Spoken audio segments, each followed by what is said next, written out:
It has been a busy week for politics, especially here in California with the June primary. And here to wrap up things this week is KUSI contributor and AM 760 radio host Mark Larson. Are you recovered? No, but it's right. And it used to be we get a breather in the summer, and then you wait till after Labor Day, and then everything begins, as they like to say, in earnest for the fall. This is never stopping. Well, it was exciting this year because for the first time in a very long time, the primary in California mattered. That's right. And the plans of so many people, starting with Democrats, Nancy Pelosi and company, thinking this was the path, this was the signal, and it wasn't just about California, it was the other 7 states that had primaries on Tuesday night as well. Some went according to plan, but not the blue wave they've been talking about. So back to the drawing board on some of that. The tough part for them overall is, despite the bombastic, tweeterific Donald Trump, he's getting a lot done that is happening in spite of the bombast, because the economy is growing very well. We had those numbers just a week ago Friday that were off the charts, and if that holds, people start to say, well, he may be bombastic, but so it's hard to go in there and say everything's horrible and let's talk climate change now for the rest of the year and try to capture people. So. Well, there are many months to go before November. A lot can happen, but what really the takeaway from the primary this week is that issues matter, not just the candidates. And I'm talking about Californians are getting pretty tired of being taxed to death. That's right, and that is one of the things. What we're seeing now is a lot of the experts, Sandra, doing what they did in 2016.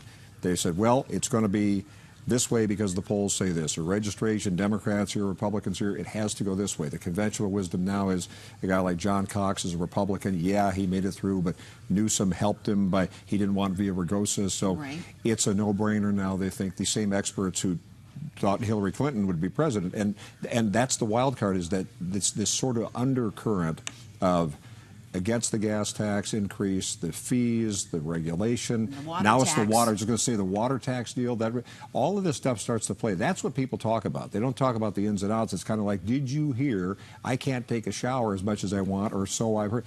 That gets people talking. It transcends parties.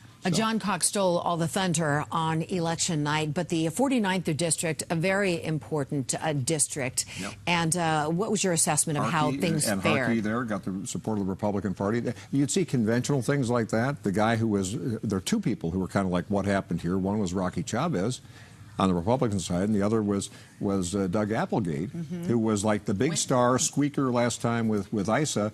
It was crowded, and then everything settles down, and a lot of people who spend a lot of money on ads are going, why didn't I track higher than X, Y, or Z? You know? How do you anticipate the next few months to go in terms of campaigning and the focus and keeping the electorate engaged? More outside money, and a lot of that's going to come in, whether it's Soros-related PAC money and so forth, because Nathan Fletcher and Bonnie DeManis, Fletcher ended up a little bit ahead there in that important 4th District County Board of Supervisors. Don't you think that Soros money backfired, though, especially in the race for DA? Well, it didn't do well for Ms. Jones Wright, but that doesn't mean that Soros he won't try to sprinkle his fairy dust somewhere else. They don't sit there and look at that and they go, wow, I guess we'll stop now. So both sides are amping up. You're going to see, again, no breather between now and November. We have a lot of different issues, and everything from the Soccer City versus SDSU West. There's a lot of things to try and get in people's heads at a time when it's summertime and people are, again, thinking, why are the gas prices so high?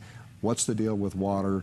I don't like these regulations, what have you. So we'll see. But having a Republican on the gubernatorial ticket there, having on the ballot there, is going to be huge for down ballot of candidates. Right, it should. That's the conventional wisdom, and we'll see. The problem is, in some cases, we still have some Democrats versus Democrats, and both sides have that. They say, well, there's Republicans versus Republicans in some places in California, but there's still 210,000 or so votes that have to be counted in San Diego County, and that may affect some of these squeaker races. This is where people say, oh, it doesn't matter if I vote, and then you'll find out in a very, very, very local race of one sort or another, a few votes could turn it. So yeah, it was a 1% difference when Darrell Issa squeaked by Doug Applegate.